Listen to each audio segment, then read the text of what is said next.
You must understand that the relationship between the narcissist and the empath is not merely a dynamic between two personalities.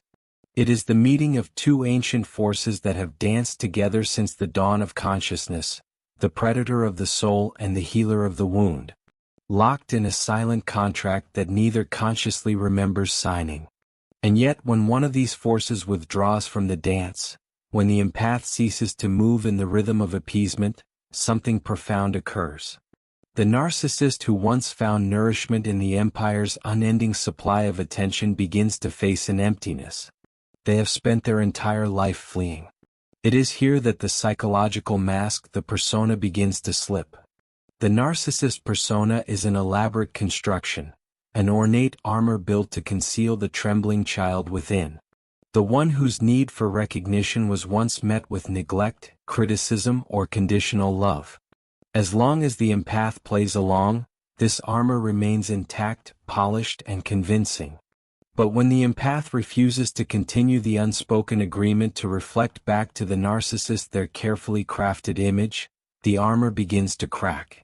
And when the armor cracks, the shadow leaks through. The shadow for the narcissist is not merely a collection of unflattering traits. It is the repository of their most unbearable truths. It contains the shame they cannot name, the fear of worthlessness they cannot bear to feel, and the hunger for love they dare not admit. When the empath's gaze is no longer there to validate the false self, the narcissist feels the shadow pressing closer, threatening to engulf them. They may rage. They may retreat. They may suddenly reinvent themselves to lure the empath back into the familiar cycle. But no matter the strategy, the deeper reality is the same. Without the empath's reflection, the narcissist stands before a mirror that no longer lies. This moment is one of great danger but also of strange potential. The danger lies in the narcissist's capacity for psychic violence, the ways they might strike out to restore the old equilibrium. The potential lies in the fact that if they could bear to face the shadow instead of projecting it, an alchemical process might begin. But such transformation is rare. More often the narcissist is stripped of their supply, becomes an amplified version of what they already were. More desperate, more volatile, more insistent on control. You have taken away the sun from which they drew their power, and now they must find another or risk being consumed by the darkness within. From a symbolic perspective, the empath's withdrawal is akin to the moon turning away from the sun. The light that once reflected the sun's glory is no longer offered, and the sun, unable to see itself in the night, begins to fear. It has gone out entirely. In myths, this is the moment when the false king reveals himself as a tyrant or collapses into madness. The mask was never the self. It was a performance sustained by the willing audience. When the audience walks out, the actor is left alone on an empty stage. The silence louder than any applause. In my clinical experience and in the dreams patients bring me, this shift often appears in symbolic form long before it happens in waking life. The empath might dream of locking a door and hearing pounding on the other side, or of a great banquet hall growing cold and dim as they walk away from the table. The narcissist's dreams, if they are ever shared, might feature themes of humiliation, a public stripping away of their titles, clothes, or possessions. The unconscious is always rehearsing the inevitable fracture between illusion and truth. When you as the empath finally stop playing along, you are withdrawing not only your energy but your complicity. This act sends a tremor through the narcissist's psychic structure. For years, perhaps decades, they have relied on external mirrors to maintain their self-image. These mirrors are not just people. They are roles, achievements, and symbols of status. But people like you, sensitive, intuitive, endlessly forgiving, are the most prized mirrors because you reflect back not only their glory but also their innocence. When you stop, it is as though you have taken away the most flattering mirror in the house, leaving them with only the cracked one in the attic, the one they have avoided all their life. And so, who does the narcissist become? Some become hunters, scouring the landscape for a new empire to replace the old. Some become ghosts, retreating into a world of fantasy and self-isolation. Others become tyrants, attempting to force the lost reflection back through intimidation, guilt, or manipulation. In archetypal terms, they may become the wounded king raging against the subjects who no longer kneel, or the sorcerer whose spells fail when the apprentice walks away. But beneath all these variations lies the same truth. The narcissist without an empath is like a shadow without a light. It still exists, but it cannot move as it once did. Here is where the mystical dimension emerges. Your withdrawal does not merely change the narcissist. It changes the field in which you both exist. Relationships are living psychic ecosystems. When one organism changes its behavior, the entire ecosystem must adapt. By refusing to feed the narcissist's false self, you create a vacuum, and in the unconscious. A vacuum is an invitation for transformation or for destruction. If the narcissist cannot transform, they will seek to destroy the conditions that threaten their survival. This is why the period after an empath's withdrawal can be the most dangerous. It is also why it can be the most liberating for the empath. This is the crossing of a threshold. You are stepping out of an archetypal role, the healer, the sacrificial one, the mirror of redemption, and into the unknown territory of self-defense. This is not merely a psychological act. It is an initiation. The old myths speak of heroes who must leave behind their companions to face the dark forest alone. What they rarely mention is that some of those companions were never true allies, but enchantments designed to keep the hero from their own power. The narcissist may accuse you of betrayal, of cruelty, of abandoning them in their hour of need. They may weave elaborate stories in which you are the villain.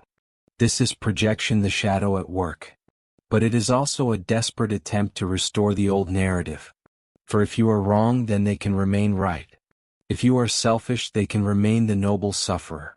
The most painful thing for the narcissist is not the loss of the empath's love, but the loss of the story in which they were the central figure. I have seen in the symbolic language of dreams and visions the narcissist's transformation after such a loss. Sometimes they appear as a king stripped of his robes, wandering in the wilderness. Sometimes as a wounded animal lashing out at anyone who comes near, and sometimes in rare cases as a figure who finally kneels before their own shadow, beginning the long and painful work of integration.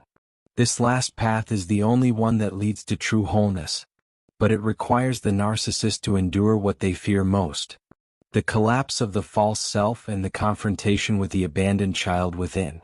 It is here that the empath must understand your withdrawal is not punishment. It is the only act that honors both souls. By refusing to play along, you offer the narcissist the only real chance they may ever have to meet themselves. Whether they take that chance is not yours to control in this letting go. You also meet yourself not as the endless giver but as the guardian of your own psychic life. And so the dance ends, or at least changes. The music fades, the lights dim, and you step away from the stage.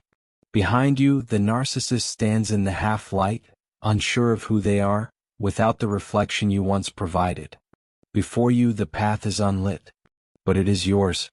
And in that darkness, if you listen closely, you may hear another voice.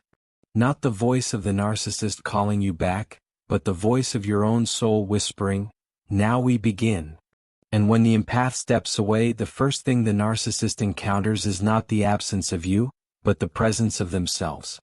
This is a subtle yet shattering shift, for their entire architecture of being has been designed to avoid that encounter. Their psychic energy, which was once projected outward toward you in constant pursuit of validation, now collapses inward. At first they may attempt to fill the void with distractions, new admirers, grand declarations, or sudden ventures meant to signal their independence. But these are mirage designed for the outer world, incapable of touching the inner desert that begins to stretch before them. You see, the narcissist has spent years, perhaps a lifetime, constructing a fortress against the core wound. This fortress is made not of stone but of roles: the charming seducer, the victim in need of rescue, the leader whose power demands respect, the misunderstood genius whose greatness the world has failed to recognize. Each role is a mask, and each mask is a way of saying, do not look at what lies beneath, but when you withdraw you take with you the most essential ingredient of their illusion. The audience who believes it without your steady gaze affirming their script. The fortress does not collapse in flames. It crumbles quietly, one stone at a time, until they find themselves exposed to the night air of their own psyche from the perspective of the unconscious. This moment is archetypal. It is the descent into the underworld, the stripping away of royal garments, the shattering of the enchanted mirror. In myth, the hero who loses their crown must face the monsters that dwell beneath the palace. For the narcissist, these monsters are the unprocessed grief, the shame, and the self-loathing they have hidden behind charisma or cruelty. The Empire's departure is the call to this underworld. But unlike the mythic hero, the narcissist rarely answers willingly. They claw at the surface, desperate to avoid the descent, because to face what waits there would mean the death of the persona they have mistaken for the self. And yet beneath all their resistance, the unconscious moves with a will of its own. Dreams begin to change where once the narcissist dreamt of victory, seduction, and admiration. They may now dream of endless corridors that lead nowhere, of mirrors that show no reflection, of voices calling from the dark. The unconscious is not cruel. It is insistent. It seeks wholeness. Even when the conscious mind seeks control, this is why the empath's withdrawal is not merely a loss.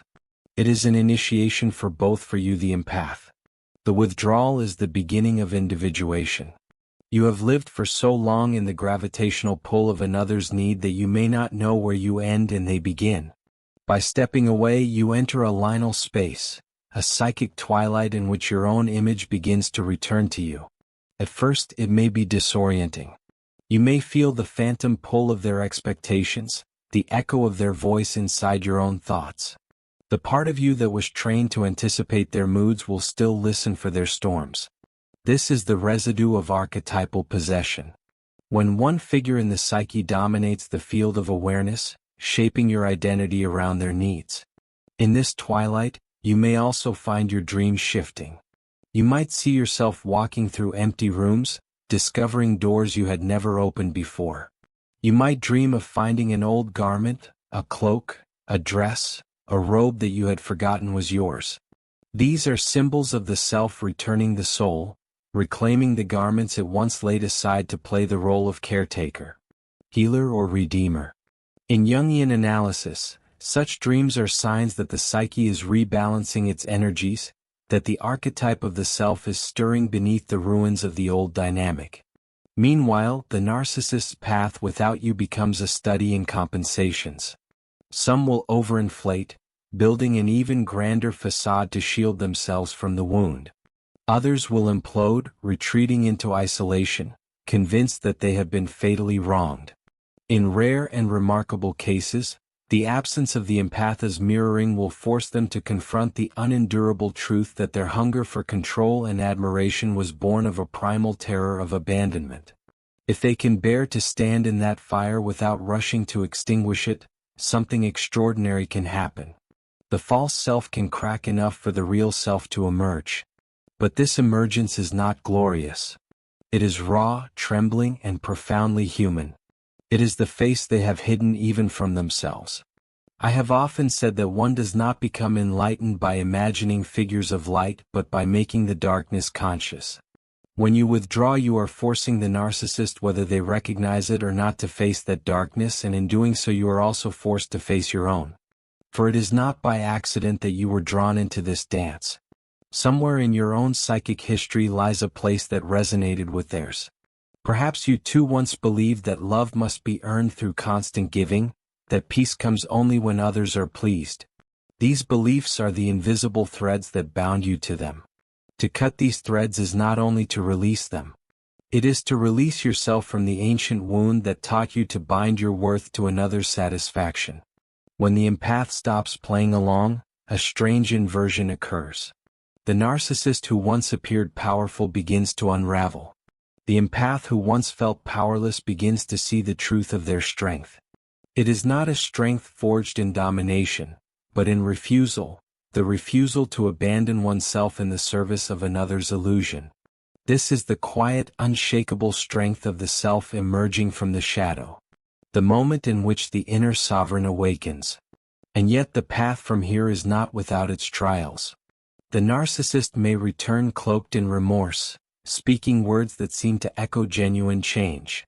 They may draw upon the shared history, reminding you of the moments when their mask was almost convincing enough to seem like love. They may promise transformation. Here, discernment becomes the empath's greatest ally. True transformation in the narcissist is rare, and it is never rapid. It is slow, painful, and marked by an increasing willingness to feel what they have spent their lives avoiding.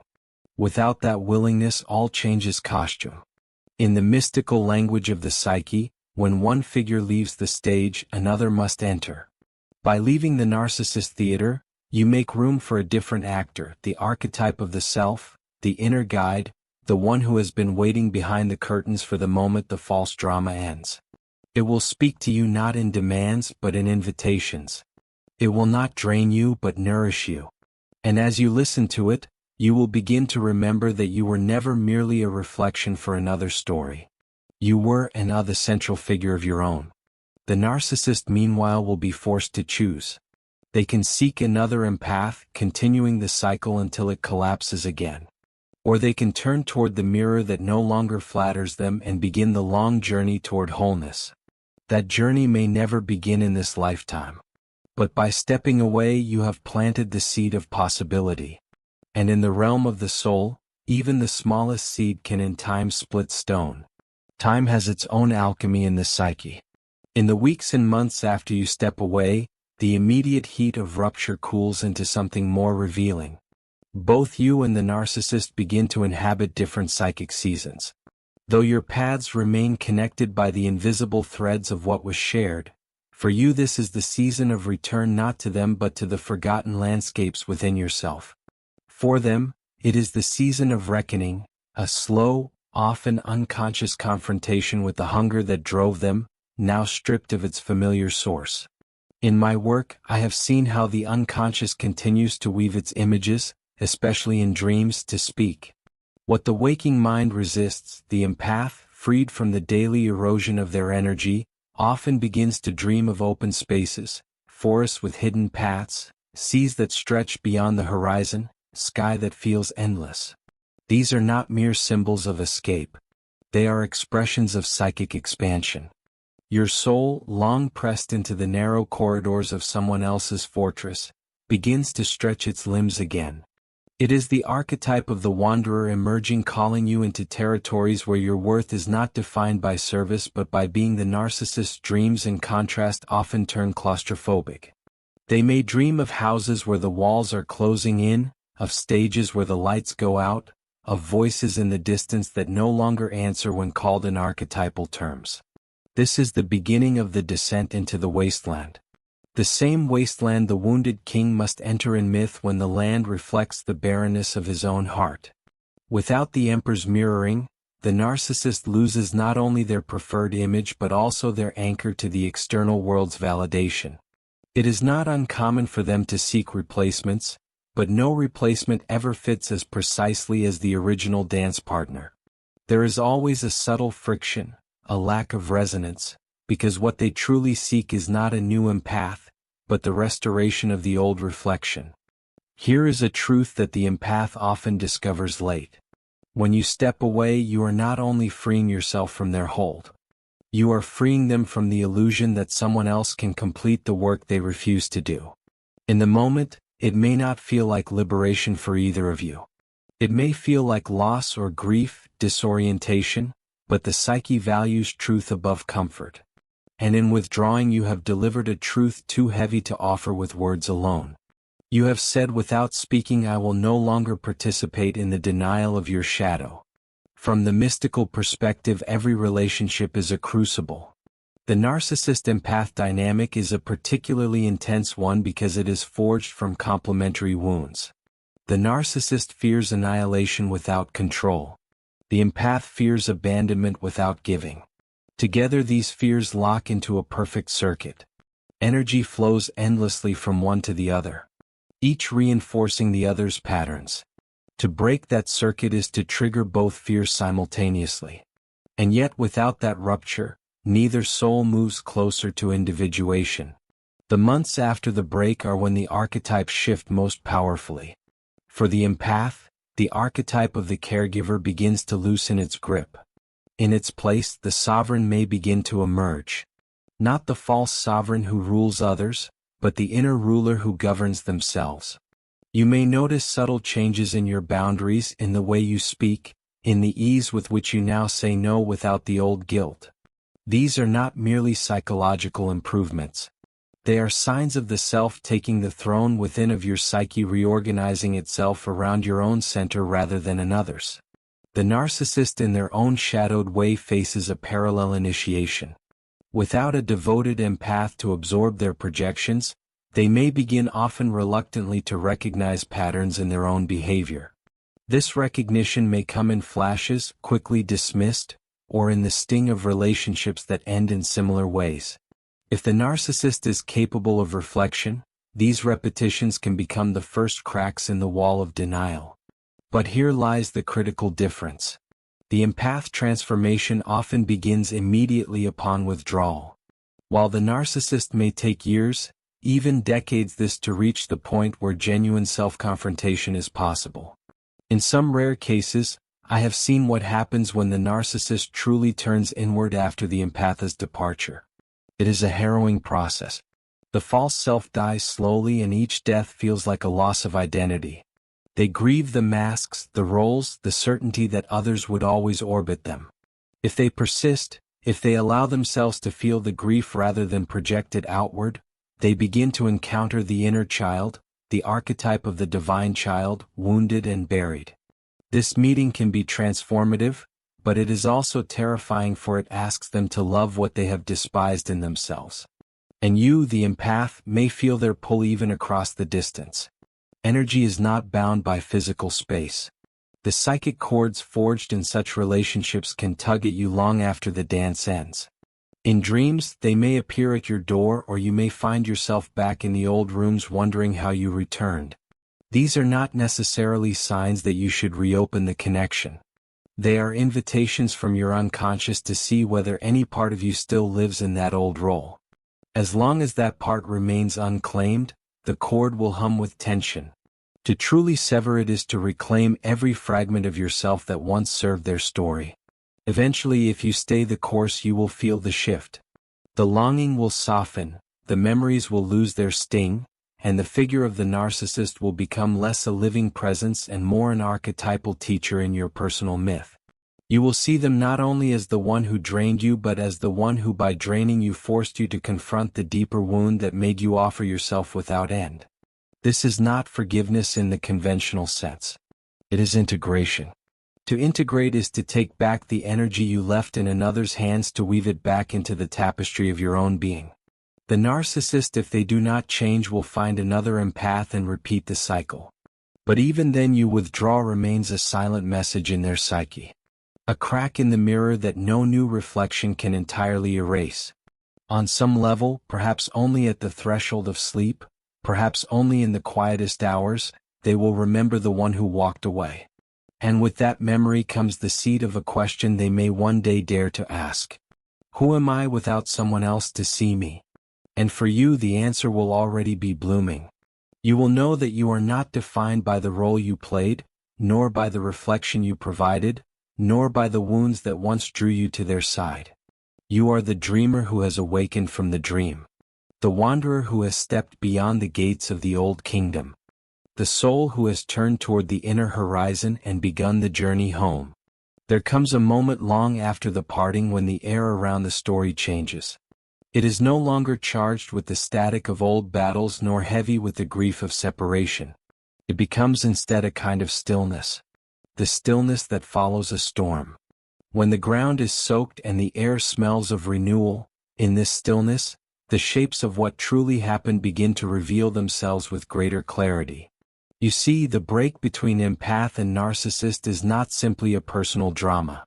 It is the visible surface of an ancient psychic pattern unraveling in the collective. The empath and the narcissist are not random opposites. They are drawn together because they embody complementary distortions of the same archetype, the lover. In the empath, the lover archetype is turned outward entirely, pouring life force into the other in hopes of communion. In the narcissist, the lover is turned inward and distorted into self-adoration, a desperate attempt to replace the love never fully received. Together they form a closed loop. One gives, one takes, both avoiding the deeper, more frightening task to turn the gaze inward, not in self-obsession but in self-reunion. When the empath withdraws, the loop is broken, energy stops flowing in the old circuit, and both are forced to face the emptiness inside the pattern. For the narcissist, this emptiness feels like starvation. For the empath, it feels like silence. Starvation drives the narcissist outward toward replacements, distractions, battles to reassert control. Silence drives the empaths inward toward the inner terrain they abandoned, while tending to someone else's needs. This is why your paths diverge so sharply after the split. One runs from the inner world, the other, though afraid, begins to step into it. This inner stepping is not a single heroic act, but a slow procession. The empath learns to recognize their own projections, to feel the discomfort of not being needed, to rebuild an identity that is not defined by service. And in that rebuilding, something remarkable occurs. The same sensitivity that once bound you to the narcissist's moods becomes a refined instrument for hearing the voice of your own soul. This is individuation in its purest form. The slow shaping of a life that grows from your center outward, not from someone else's center inward. The narcissist road is harder not because they are incapable of change but because change for them requires a dismantling of the very self-image they have sworn to protect at all costs. To turn towards their own shadow is to admit that the empire they built within was a facade. Such admissions feel like death to the ego. And so many will avoid it, seeking instead another impasse to mirror them back into being. But even when they succeed in finding one, the seed you left behind remains the knowledge, however faint, that the mirror can walk away. That knowledge is corrosive to the illusion of permanence, and over time it can become the first crack in the fortress. It is tempting to measure healing by whether the other changes, but in the work of the soul. The measure is not the transformation of the other. It is the liberation of the self. Your freedom does not depend on their awakening. It depends on your willingness to keep walking even when the old pull tugs at you like a familiar tide. Freedom is not a single escape. It is the daily act of choosing not to re-enter the dream you have outgrown. As this choice becomes more natural, you may begin to see the entire relationship not as a theft of years or a tragedy of mismatched hearts, but as a rite of passage. You entered as oneself and left as another. You were initiated through fire, not by choice but by necessity. The fire was the friction of two psyches locked in archetypal combat. The part of you that longed to heal them and the part of them that longed to possess you when that fire burned through the illusions. What remained was the core of you, stripped of its old disguises, and perhaps in the great quiet that follows, you will encounter them again. If not in the flesh, then in memory, in dream, in the subtle corridors of the psyche where all figures from our past still walk. You may see them differently then, not as the enemy who drained you, nor as the tragic figure you failed to save, but as a teacher who spoke in the language of your deepest wound. In that moment, the wound is no longer only a site of pain. It is a site of wisdom. You will know then that you have taken back what was always yours. This is the final transformation, not theirs. But yours, the narcissist without an empath, may never change. They may continue their journey as they began, endlessly seeking the mirror that will never truly satisfy. But you, having stepped beyond the dance, will carry the imprint of this initiation into every step you take. You will recognize the signs of the old pattern before it takes root. You will feel the subtle shift in your body when someone demands your light without offering their own. And you will walk away without the guilt that once chained you to the stage.